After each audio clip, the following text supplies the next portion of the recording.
কি ব্যাপার রে, সকাল সকাল আমাদের বাড়িতে? আজ কাজে যাসনি? কাজে যাচ্ছি, তোর ভাবি লাড়ু করেছে তো, তাই তোর লেগে এসছি। ভাবি এসব খাবার খেতেও পারে? ও গো, এ দেখো শফিক এসছে, কিছু সাইড দিয়ে খাইতে দাও। না না, আমি রোজা আছি, তুই জানিস নি? আরে চিসি, তোদের রোজা শুরু হয়েছে তো আমার মনেই নাই। খাওয়ার কথা বলিস, কিছু মনে করিসনি ভাই? আমি তোর কথা কিছু মনে করতে পারি? ঠিক আছে তুই থাক, আমি কাজে চলে গেলাম। হে দেখো গো, শফিক লাড়ু লেসে খাও। দেখি নাড়ু।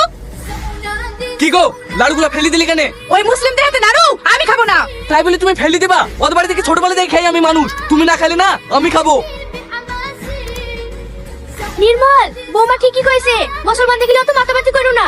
বন্ধু আছে, রাস্তা আছে, বাড়িতে লেগে সব ওষুধ করো না। এখন আমারে সারা বাড়ি গঙ্গা জল ছিটাতে হইব। মা, এসব আবল তবল কথা বলো না তো। আমাদের একটাই ধর্ম, আমরা মানুষ, সবাই একসঙ্গে মিলেমিশে চলবো। বাবা, আমার জন্য কইছি না, সমাজে থেকে তাকে দেখ ওরা কি কইছে। কে কি বললো ও আমি দেখবো না। শফিক আমার বন্ধু, বন্ধুই থাকবে।